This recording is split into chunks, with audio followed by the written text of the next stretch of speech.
Hey, what's up, here, and welcome back to our next episode of SWE Rising. A big one here for you this evening. CM Punk makes his first championship defense of the United States title as he takes on Hideo Itami.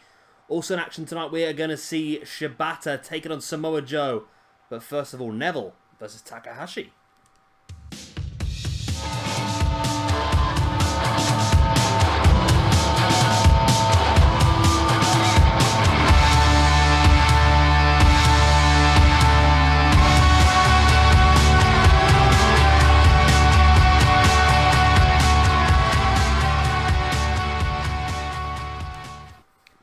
And here is confirmation of that first match then. Hiromu Takahashi takes on Neville in a battle of two of the top junior heavyweights around in SWE Rising.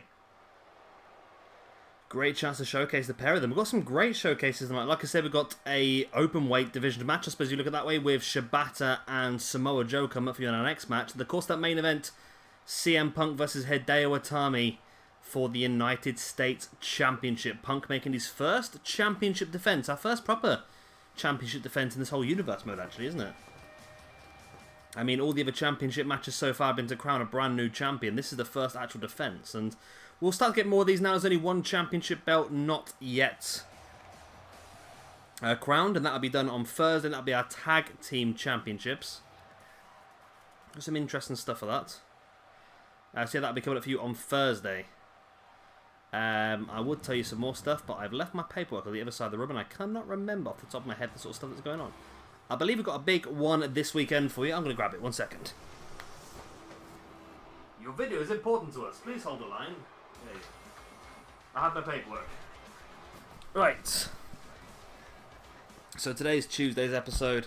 Thursday's episode is our championship match. Yep. Also, in the next episode, we're going to be crowning a number one contender for the United States Championship as well, between Seth Rollins and Adam Cole. And of course, Tanahashi on Saturday will be defending his championship against Ibushi, who got that number one contendership in the junior heavyweight ladder match. No, he never. Also, Ibushi will be getting that championship match against Tanahashi for the IC Championship on Saturday, of course, after he won that triple threat in the last episode. So that's some of the stuff that's coming up for you in the next few episodes of SWE Rising. And then, of course, we've got that special episode 11 coming for you, which I'm pretty sure most of you have guessed already what that is going to be. But we'll cross that bridge more when we come to it. I'm looking forward to that bridge, actually. That's going to be a pretty cool bridge to be crossing. Right. Hiromu Takahashi versus Neville, the man that Gravity forgot. And the man that WWE have forgotten as well, by the sounds of it. Although he was brought up recently in one of the conference calls done by WWE and Triple H. Triple H admired Neville, said he was one of the best competitors in the entire world. Said that he would be a great fit for WWE NXT UK. And also a great fit, of course, still for 205 Live. Whether that means we might see him again soon, who knows? I'm hoping we do, because he's just outstanding quality, and I don't want him to miss out on two of what could be the best years of his career. I mean, the fans are behind him. They like Neville. He's a very entertaining and adrenaline-fueled guy that's fantastic to watch, but I feel like it might be a lot better now. If he can get on Vince's good side and get back in track, really, then I feel like Triple H's 205 Live could be a place for Neville to really push forward and become the star that we all know he can be. But can he become a star here in SWE Rising? That is the question. Big knee in the gut there by Neville on Takahashi. Now Neville taking Takahashi up into a sit-out powerbomb. Nice. Stamp on the back there by Neville on Takahashi. Neville now mounting the top rope into the Phoenix Splash in the middle.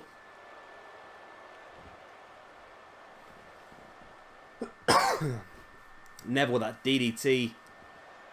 And Takahashi's pretty much grounded here. Can Neville basically put together the few maneuvers he needs to finish Takahashi off? That's the big question. Oh, that's boot in the head there by Takahashi on Neville.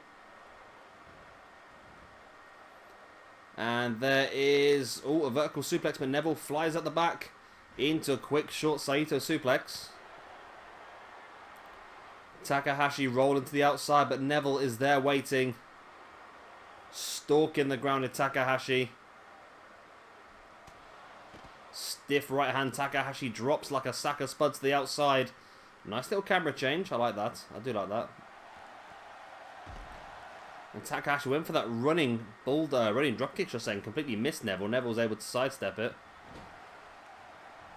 Neville sending Takahashi into the corner now, up onto the middle rope, and went for a jumping Frankensteiner, but oh, nice Meteora from the top there by Takahashi. Brutal move that with the Meteora there, into a short DDT as well, slamming Neville face first into the mat. Takahashi now, oh, changes his mind. Neville's back up now, sending Takahashi into the corner. And like I said, both these guys will be hoping to get themselves in the Junior Heavyweight Championship. Well, I got stuck there for a second. You know, I just turned into some sort of radio with a tape trapped. He wants to get himself in the Junior Heavyweight Championship. I can understand where I'm getting myself mixed up now. They want to get themselves involved in the championship picture. That's what I'm trying to say. God, it's such a simple phrase to get out, and I got stuck with that. Both these guys with victory here could very much be in that picture. Of course, the champion, the very first champion, is, of course, Ricochet. We saw him win that a couple of days ago. Well, on Saturday anyway. And I'm sure he'll be willing to defend that at any point in time. Ricochet, we know, is a fighting champion. Very confident in his own abilities, as he should be. He's a fantastic wrestler. As Neville now superplex from the top rope. As it would be, it's a superplex. And Takahashi is grounded middle of the ring. I thought Neville might consider a red arrow there, but of course he's more the rings of Saturn at this point in time of his career. If he locks in that submission middle of the ring, then Takahashi could tap, and we could have a very great win for Neville. It would be an interesting one. So Takahashi is one of the top guys in New Japan. And you would feel like if Neville did leave WWE in the near future, which is, it's going to happen, isn't it? He's either going to rejoin the roster. This is going to sound stupid, but there's two options. He's going to rejoin the roster and regain his happiness within WWE, or when his contract expires, he's going to leave. It's one of those two options, and if he does leave, I do believe that New Japan will definitely be somewhere where he will end up. A New Japan / who knows, he could be straight into Bullet Club, Neville, when you look at him. Like, the Bullet Club really have, since Omega sort of moved, there is the Rings of Saturn. Since Omega moved into the heavyweight picture from the junior heavyweights, I don't believe that Bullet Club have ever really had themselves. There is the tap out, and Neville does get the win. Yeah, there's not a lot of representation at this point in time in the junior heavyweight division in New Japan for Bullet Club, so maybe Neville could fill that role. I'm sure he's not going to want to do that permanently. He's going to want to move up, but saying in New Japan, that championship is probably given a lot more prestige than what the Cruiserweight Championship currently gets in WWE. And Neville, looking to continue the assault, just dropping the boots in the chest of Hiromu. Takahashi gets the win and adds insult to injury, maybe sending a message here to Ricochet. And here is our second match of the evening. Samoa Joe takes on Katsuyori Shibata in what is going to be a brutal match when you're thinking it. You thinking it? Of course, Shibata is currently the openweight champion, but this is not a championship match. This is just a sole one-on-one match. If Joe does get a win here over Shibata, I would imagine he should be in that championship picture, you would think, wouldn't you? Definitely. But of course, Shibata won the openweight championship when he defeated Goto, Elgin, and Sekimoto in a fatal four-way. This is his first big challenge since then. And like I say, it is a non-championship match, but I'm sure if Joe does win, he'll want to be pushed further into that championship picture. Or actually up to the Rising Championship, or even the United States belt as well. Of course, Joe was part of that United States Championship match. And I'm sure he'll be hoping to get himself back in that picture. There's a lot of opportunities to come for everyone, though. That's the wonder of this universe mode. We're not going to... I don't want to say stay away from storyline as such, but we're going to try and push more just the aspect of the opportunity for everyone. Rather than me pushing my pay-per-view and building up towards that pay-per-view, I feel like the chance for anybody on the roster to gain the opportunity to have any match that they want, I think is definitely a beneficial for this universe mode.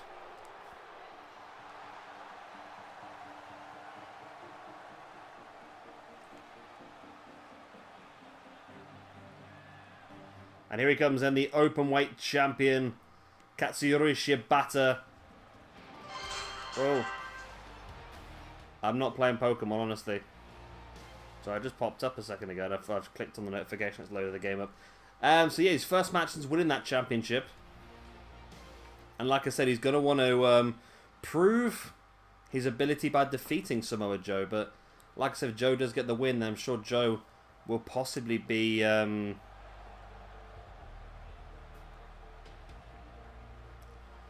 Joe will possibly be a very, very difficult opponent for Shibata.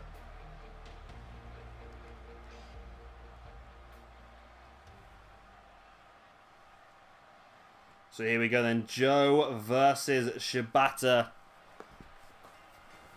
In what has actually been a fantastic episode already. On paper, this has got a chance to be the top episode in the entire season. Shibata taking Joe down. And a big boot right in the face of Joe as well. Joe taking Shibata. That nice arm drag takedown. Joe now has his opponent grounded. Just working him down, twisting the head. Slowly trying to remove the energy.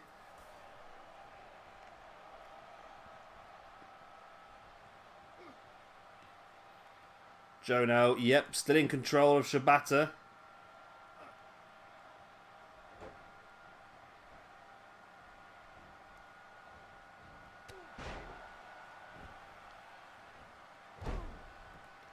And Shibata now turning things around, slamming the arm of Joe into the mat before going over the top.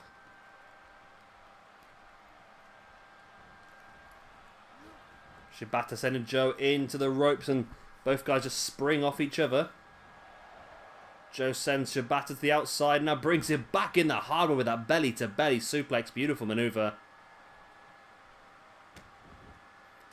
Joe now raining down the elbows right in the chest of Shibata. Before just getting the referee's face there for a moment.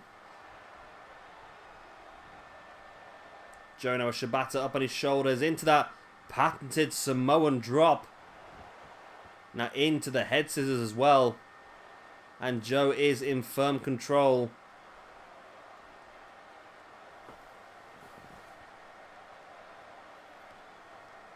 Oh, Joe just wrenching at the neck of Shibata. Really going for it now. Slamming him back of the head first into the mat. And Joe has done well at controlling this match. I mean, Shibata's had a bit of control in the middle, but Joe has really been in control for the most part. A shoulder takedown there by Shibata, but Joe, again, just back up on his feet and taking control of the match. Every time Shibata tries to get control, Joe just seems one step ahead. Shibata's had to drop to the outside to get some chance to recuperate and all. The referee blocked Joe off, stopping Joe from going to the outside, and that allowed Shibata the opportunity to slide back in the ring and take control of this match back. But does he have enough to really take full control as he just launches Joe crashing to the outside? Big boot in the back there by Shibata on Joe. Brings Joe back up to his feet. Into that high backdrop. A win here for Shibata would be fantastic for him. Like I said, our first openweight champion here in SWE Rising does not want a defeat in his first match since becoming champion.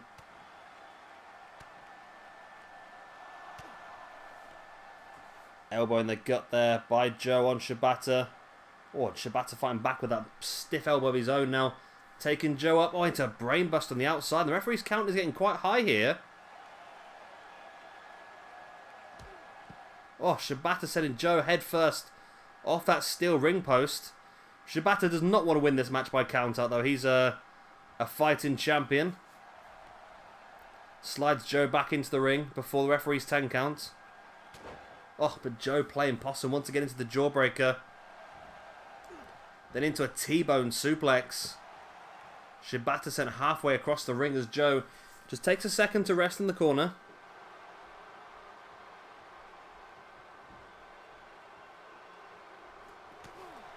Joe now Shibata elbowing the gut of Joe. Spinning back fist. Shibata slides out the back. So much back and forth at this late stage of the match. Both guys do not want to get behind, and there's a sleeper hold locked in by Shibata, locking in almost like a Kikina clutch. But Joe fights free. If there's any move that Joe knows how to get out of, it's going to be his own finisher maneuver, isn't it? Joe now locking in the abdominal stretch and wrenching back at the leg as well. Joe going deep into his arsenal here, pulling out some maneuvers we haven't seen for a very long time, but Shibata now fighting free, and this has been a very good match so far. It's been a very good episode so far. I'm quite happy how this is going, to be honest. Shibata clubbing blow to the back of Joe now. Ooh, backbreaker. Now Shibata stalking Joe. A boot in the back of the leg before. Oh, big stiff knee right across the chest. There's the pin. 1, 2. Only a 2 count.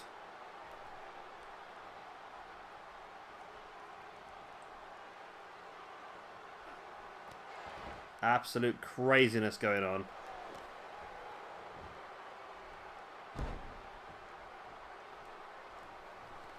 Joe back in control, bringing Shibata back up to his feet, and stiff uppercut by Shibata. Looking to that backdrop, and Joe slides it round into a crossbody, now drops into the pin. His entire bodyweight just landed across the chest of Shibata, and it's still only enough for a 2 count by the referee. Joe now stalking Shibata. There's the Kikina clutch locked in. Drops him in grapevines. Will it be a tap? If it is, then Joe's going to be in a very strong position in this openweight division. He does tap out. Okay, Samoa Joe has just really reinforced his position in this openweight championship division. A win over the champion. I feel like in the very near future, Joe versus Shibata for the openweight championship has got to happen. It was a great match between these two, and I really want to see it again. I really do. Maybe even something a bit more special. Maybe a, don't know, Iron Man submission match. Something a little bit special maybe between these two, because I really think it has the potential. Both guys fought tremendously throughout the entire match. And eventually it was Samoa Joe locking in the Kikina clutch there, which was fine at start, but then as soon as he drops it and grapevines the legs, Shibata has nowhere to go and no choice but to live to fight another day by tapping out to Samoa Joe's patented submission hold. So, Joe gets a win over the IC champion. And I don't have a pen to write that down, because I am very, very, very poorly organised. But great win here for Samoa Joe. And this is just the tip of the iceberg of tonight's matches. Of course, we've seen 2 fantastic matches. A junior heavyweight match, an openweight match, and it's time for our first United States Championship title defense.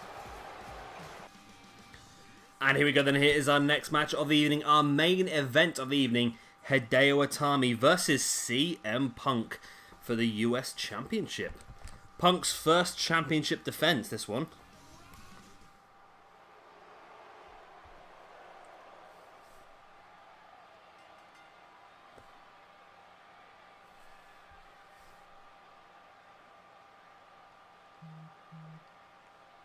I think Punk's will do well. He's a fighting champion. He's put his belt up pretty quickly. Pretty early into his reign. And this could be a massive risk.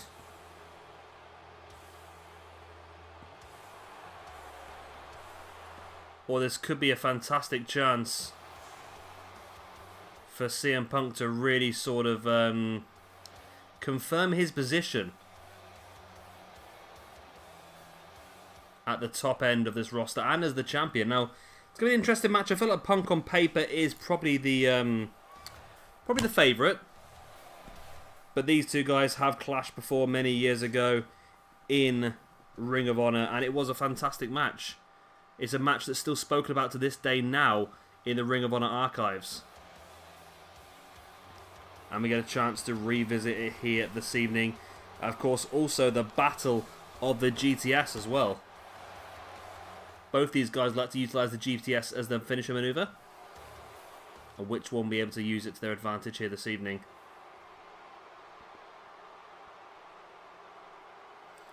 As Hideo Itami, the championship challenger, stands looking quite hyped up in the middle of the ring. He knows the opportunity he's being given here. He's not going to get many opportunities like this. He needs to prove himself worthy. This is a very, very, very competitive roster. And like I say, if you don't take your opportunities, then you're not going to get many. And I feel like Hideo, if he doesn't win this match, might end up dropping down maybe towards the junior heavyweight division. He'll still get the odd chance here and there. Like I said, there's going to be opportunities galore for anybody to pull themselves forward and prove they have the ability in this universe mode. Like I said, we've got an episode coming up for you on Sunday, which will be the ultimate opportunity for quite a lot of people. As CM Punk, the champion, enters the ring, looking very confident, actually. I mean, Hideo Itami looks very hyped up, looks very ready for this match, and CM Punk just looks overly confident. Now, is that a good thing? Is he in a situation where he believes he can be confident for a reason? Or is he overconfident and not really taking the risk into account that is here for him? Hideo Itami could make CM Punk's championship reign incredibly short. Of course, Punk only won it, was it 3 episodes ago in that Fatal 4-Way against Styles, Omega and Joe?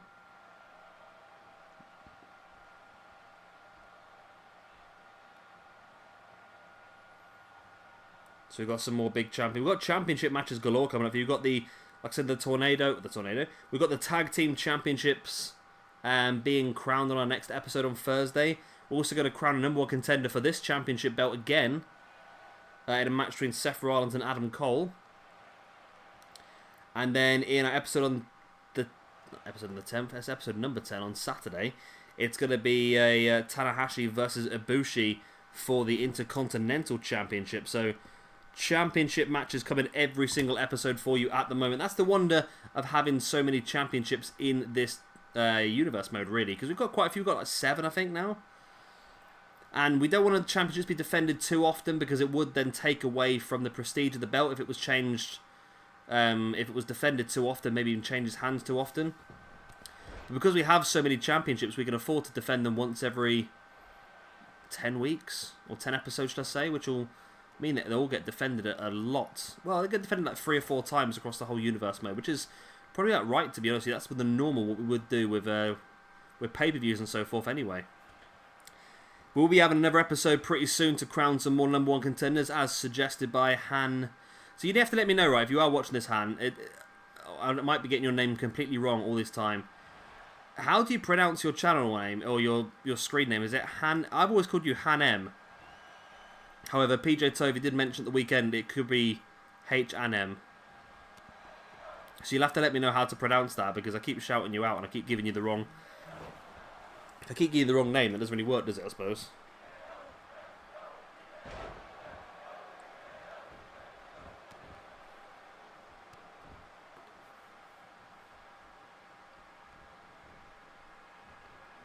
Hideo taking up CM Punk into a sit-out powerbomb. That's quite big, that is.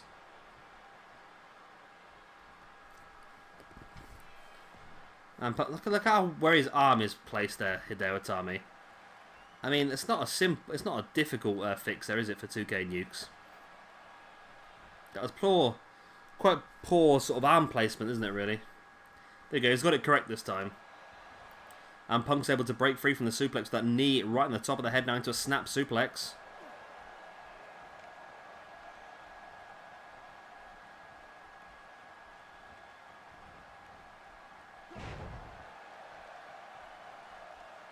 Nice Falcon Arrow by Punk, who continues the assault on Hideo. And as I said, I think Punk on paper is the strongest out of these two. I think Hideo is definitely the underdog, but we all love an underdog, and who knows, Hideo could be a...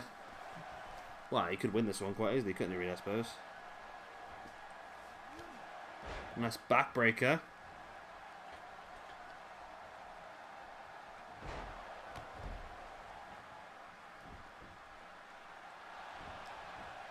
Only a 2 count. Nice elbow right in the top of the knee there by Punk on Hideo Itami. Oh, nice snap suplex.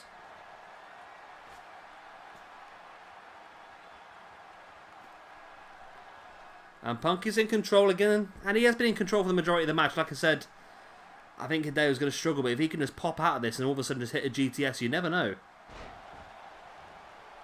And Hideo, I don't know what's going to happen with Hideo in WWE, to be honest with you. He's been sort of jammed in the 205 Live roster at the moment. Is that because Triple H wants him there and Vince is not bothered?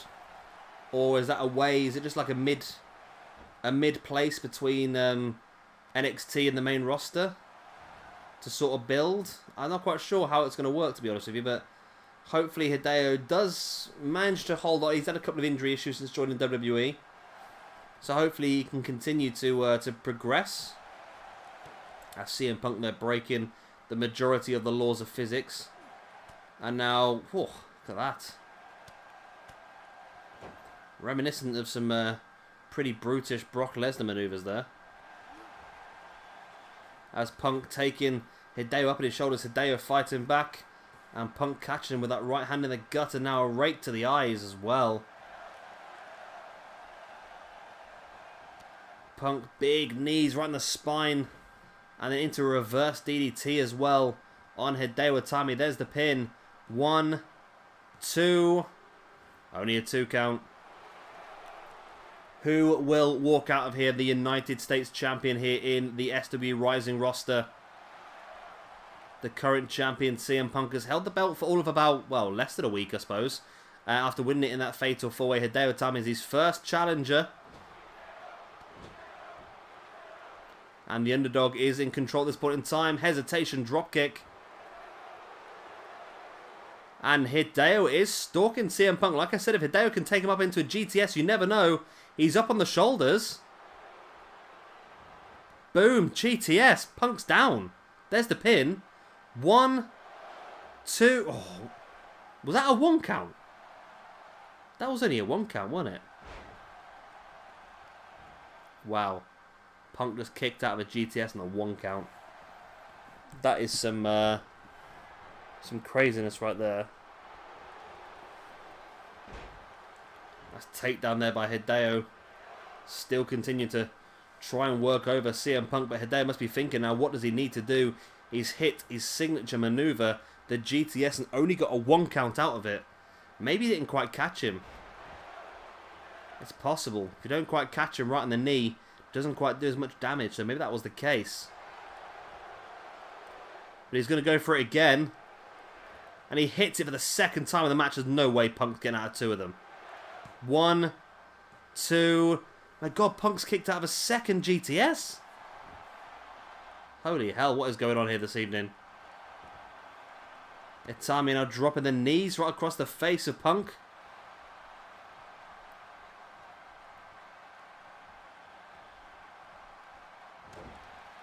But Punk fighting back. There's the jawbreaker. And then tried to go after Hideo. Saw him coming and took him down. Hideo bringing Punk back up to his feet and now looking for an ace crusher. But Punk throws Hideo away. A boot in the gut.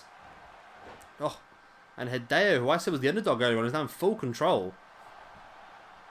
But I reckon you're going to be in full control. When you've hit your opponent with 2 GTSs, he's going to be rocked. He's going to be struggling.